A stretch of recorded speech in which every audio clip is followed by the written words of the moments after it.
नमस्कार दोस्तों, मेरा नाम है विद्यार्थी शिवम। मेरे साथी पत्रकार मौजूद हैं झा जी। जिस तरीके से हम राजनीति के धुरंधर की पूरी सीरीज चलाते आए हैं और उस प्रोग्राम में हमने जितने भी राजनीतिक समीकरण बताए हैं वो कहीं ना कहीं सही हुए हैं। तो झा जी, मैं सबसे पहले आपसे पूछना चाहूंगा, ये जो मंत्रिमंडल का विस्तार किया गया है, इस विस्तार को किस तरीके से आप देखते हैं? क्या ये संगठन जो है उसको मजबूती प्रदान करने के लिए है? देखिए, विस्तार जो मैं समझ पा रहा हूँ वो विस्तार बहुत कम हुआ है। हम्म। और यूपी जो कि एक बड़ा राज्य है और वहाँ पर चुनौतियाँ बड़ी हैं। सरकार के और संगठन के बीच का समन्वय करना, संगठन से कुछ लोगों को सरकार में लाना, और उसके अलावा जातीय समीकरण, क्षेत्रीय समीकरण वहाँ बहुत विस्तार से हैं। उतना इतने छोटे सैंपल साइज में एडजस्ट कर पाना उतना आसान नहीं है। मुझे लगता है उस चुनौती से बहुत हद तक उन्होंने निपटा है। हाँ। लेकिन मैं जो समझ पा रहा हूँ इससे, इस पूरे मंत्रिमंडल विस्तार से पूरी तरह से जातीय संतुलन सध गया हो, क्षेत्रीय संतुलन सध गया हो, या संगठन और सरकार के बीच का तालमेल बहुत ज़्यादा बढ़ जाए, इसकी संभावना मुझे थोड़ी कम लगती है।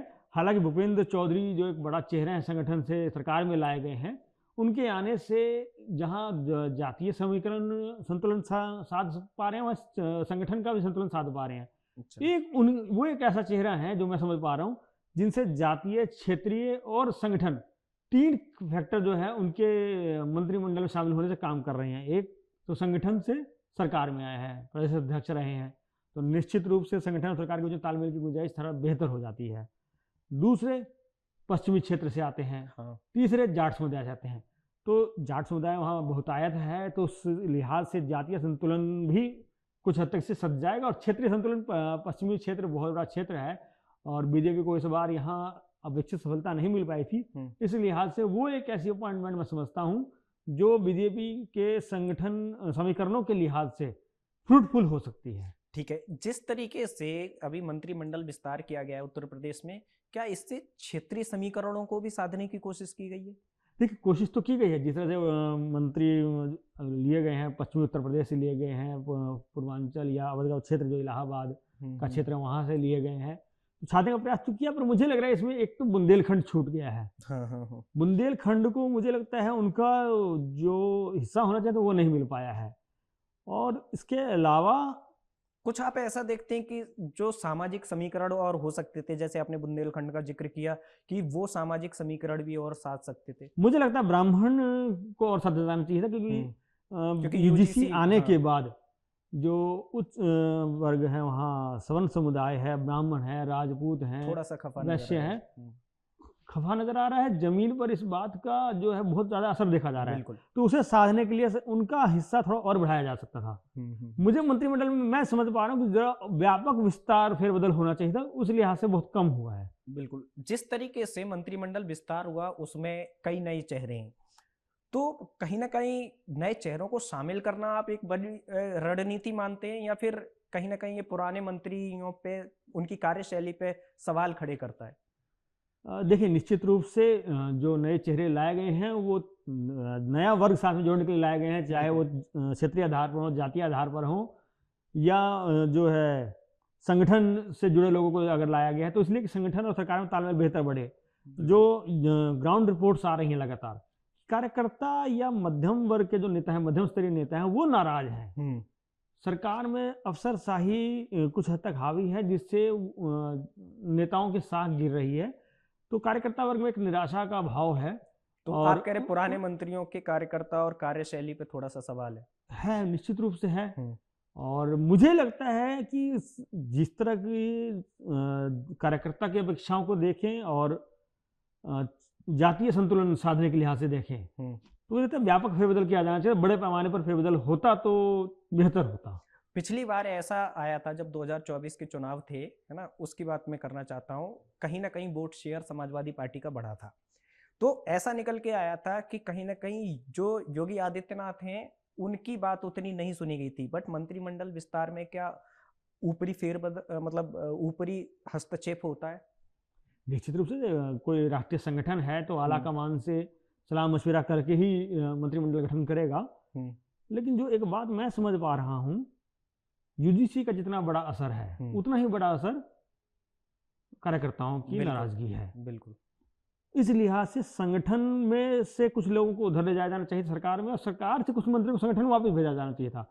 और मैं थोड़ा जो सा कुशल संगठन हाँ, करता है। मैं थोड़ा सा जो यूपी की, क्योंकि यूपी एक बड़ा प्रदेश है, 258 विधायक हैं, और जो मंत्रिमंडल में शामिल कर लिए गए उसके अलावा सभी विधायक जो है कुछ खफा से ही रहते हैं। उस लिहाज से भी नाराजगी मुझे लगता है कुछ ज़्यादा है, विधायकों में नाराजगी। आपने देखा होगा कि पिछले दिनों जो है जब ब्राह्मण विधायकों की एक बैठक हुई, सर्वदलीय बैठक, सभी दल के विधायक उसमें शामिल थे, तो बीजेपी के विधायक भी उसमें शामिल थे। बिल्कुल थे। उनके मन में कुछ नाराजगी है, जैसे पूर्वांचल को मुझे लगता है और दिया जाना चाहिए था। बिल्कुल। शलमणि त्रिपाठी जैसे कुछ चेहरे हैं उस क्षेत्र से जिनके नाम बिल्कुल बहुत मजबूती से चल रहे मैं थे। सहमत हूँ आपसे। तो दूसरा एक रणनीति जो मोदी सरकार का एक पैटर्न रहा, मुझे लगता है योगी सरकार को भी अपनाना चाहिए था कि बहुत सारे मंत्रियों को बड़े पैमाने पर, क्योंकि वो सत्ता का सुख जो है पिछले करीब 4 साल से अधिक समय से भोग रहे हैं, बिल्कुल। और ऐसे में क्या होता है कि कार्यकर्ताओं से कटाव हो जाता है, सामान्य लोग से कटाव हो जाता है, क्योंकि मंत्री का दायित्व है, बड़ा प्रदेश है, उसका निर्वहन करते हुए जनता से लगातार जुड़े रहना संभव नहीं हो पाता है। बिल्कुल। तो बेहतर होता है उनमें से बहुत सारे मंत्रियों को वापिस जो है अपने क्षेत्रों में भेज दिया जाता और नए लोगों को एडजस्ट कर लिया जाता, ताकि जो हाँ नए लोगों का ग्राफ बढ़ता, बिल्कुल। नए लोगों में निराशा का भाव कम होता, उनके जनाधार में कुछ वृद्धि होती। वहीं जो पुराने मंत्री लोग हैं, 4 साल जो अपना समय काट चुके हैं, वो संगठन में या अपने चुनाव क्षेत्र में लौट जाते और वहाँ फिर से लोगों से अपना संपर्क स्थापित करते, कहाँ कमी रहेगी इस बात का विश्लेषण कर पाते तो ज़्यादा बेहतर होता। मंत्री पद पे रहते हुए इसका विश्लेषण करना थोड़ा कठिन हो जाता है। अभी हिमाचल चुनाव से पहले जैसे अनुराग ठाकुर जी को फिर से भेजा गया है वहां पे, आप बेसिकली ये कहना चाहते हैं क्योंकि वो एक कुशल संगठन करता है, नड्डा जी भी कुशल संगठन करता है, तो उनको हिमाचल से पहले वहां लगा दिया गया है। ठीक है, वापस मैं मुद्दे पे आता हूँ। जिस तरीके से ये मंत्रिमंडल विस्तार हुआ, जैसे मैंने आपसे पूछा कि हमने पिछले प्रोग्राम में इस चीज का जिक्र किया था कि जब नए चेहरे मंत्री बनाए जाते हैं तो बहुत सारी चीजें सोची जाती हैं। जैसा आपने जिक्र किया कि हाँ, मंत्रिमंडल के कुछ चेहरे थे जो कुशल संगठन करता है, उनको संगठन में भेजा जाना चाहिए था।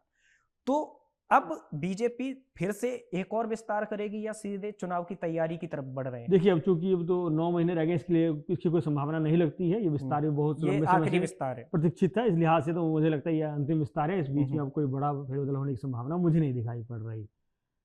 लेकिन मुझे लगता है कि बीजेपी के यहाँ चुनौतियां ज्यादा हैं, और जो विस्तार हुआ, जो फेरबदल हुआ, वो उससे उन चुनौतियों से निपटा जा सके, मुझे उसके लिए पर्याप्त उपाय नहीं लग रहे। पर्याप्त उपाय नहीं लग रहे। सहयोगी दल भी है, जैसे राजभर जी हो गए और भी कई सारे लोग, क्या इस मंत्रिमंडल विस्तार में उनको साधने की कोशिश की गई? मुझे ऐसा कहीं नहीं लगा, और मुझे लगता है इसकी शायद आवश्यकता भी नहीं, क्योंकि बीजेपी का खुद का कुनबा बहुत बड़ा है और उसमें भी अभी बहुत ज़्यादा एडजस्टमेंट नहीं हो पाई है। उसके मुकाबले सहयोगी दलों को मुझे लगता है कि ज़्यादा दिया गया है सब दिन, जबकि सहयोगी उतनी मजबूती से बीजेपी के साथ खड़े रहे हों। मुझे ऐसा, जो आप देखेंगे चुनाव के समय के जो राजनीतिक घटनाक्रम है उनको अगर आप मॉनिटर करेंगे तो आपको नहीं लगेगा कि सहयोगी दल उतनी निष्ठा से बीजेपी के साथ खड़े थे संकट के समय में। तो ऐसे में उनको बहुत ज्यादा कुछ देना, कोई बहुत लाभ का सौदा हो, ऐसा मैं समझता नहीं हूँ। राजनीतिक धुरंधर, पिछले प्रोग्राम में हमने इस चीज का जिक्र किया था, क्योंकि बंगाल में कोई भी उप मुख्यमंत्री नहीं बनाया गया, तो क्या गुटबाजी को साधने के लिए ये मंत्रिमंडल विस्तार किया गया? क्योंकि उत्तर प्रदेश में गुटबाजी देखी गई है, ये बात छुपी हुई नहीं है। बिल्कुल, आपने उसी दिशा में बात की, उप मुख्यमंत्री की दिशा में बात की, तो मुझे एक बार ध्यान में आई कि खबर थी कि बीजेपी जो है उप मुख्यमंत्री के पद में बदलाव करेगी और दोनों उप मुख्यमंत्रियों को हटाकर नए उप मुख्यमंत्री बनाएगी। अच्छा। बल्कि एक समय चर्चा थी कि लक्ष्मीकांत वाजपेयी को डिप्टी सीएम बनाया जा सकता है, और उधर भी बहुत सारे ऐसे चेहरे थे जिनकी चर्चा थी जिन्हें डिप्टी सीएम बनाया जा सकता था। महिला नेत्री को भी मंत्री पद ऑफर होगा, ये भी चर्चा चल रही थी। दूसरा एक फैक्टर इसमें ऐसा है जिसको लेकर विपक्ष मुझे लगता है आने वाले दिनों हमलावर होगा। कई दूसरी जगह पे जहाँ सरकार गठन हुआ वहाँ पे विपक्ष ने इस बात को कोट किया है कि बीजेपी महिला आरक्षण की बात कर रही है, लेकिन यूपी में या कहीं भी मंत्रिमंडल विस्तार जब किया है तो उस मात्रा में न तो महिलाओं को टिकट दिए गए, न महिलाओं को जो है मिनिस्ट्रियल बर्थ दिए गए, मंत्री पद दिए, तो उस लिहाज से भी कुछ कमी दिखाई दी। बिल्कुल, मैं जो देख पा रहा हूँ उस लिस्ट में तो एक ही महिला मुझे उसमें दिखाई दी। बिल्कुल, तो ये एक बड़ी कमी रही। बिल्कुल, मुझे लगता है बीजेपी को महिलाओं को भी बड़े मात्रा में जो है इस बार मिनिस्ट्रियल बर्थ देने चाहिए थे, और इस लिहाज से बड़ा व्यापक फेरबदल होना चाहिए था। मंत्रिमंडल में करीब 70-80% मंत्री बदले जाने चाहिए थे। कहीं ना कहीं उत्तर प्रदेश में गुटबाजी नजर आती है, ये छुपी हुई नहीं है। मेरा पिछला सवाल ये, बिल्कुल हाँ, ये बात आपने बिल्कुल सही कही।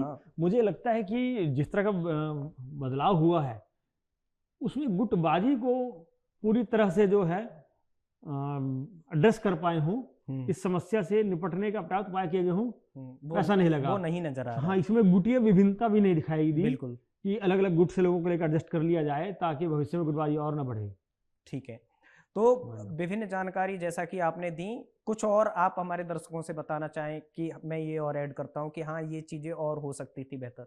मुझे लगता है, देखिए, लंबे समय से करीब दूसरे टर्म की सरकार है और उसमें भी 4.25 साल बीत गए हैं। बिल्कुल।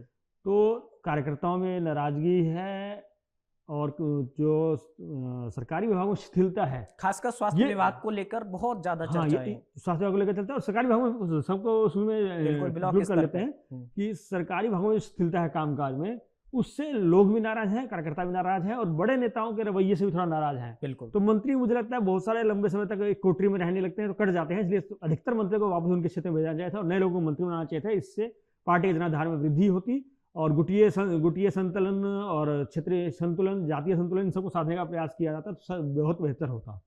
जी दोस्तों, जैसा कि झा जी ने बताया, तरुण झा हमारे वरिष्ठ पत्रकार हैं, हमेशा अपनी नॉलेज से जितना ज्ञान देते हैं उतना हम सब के लिए बहुत ही विचारणीय होता है।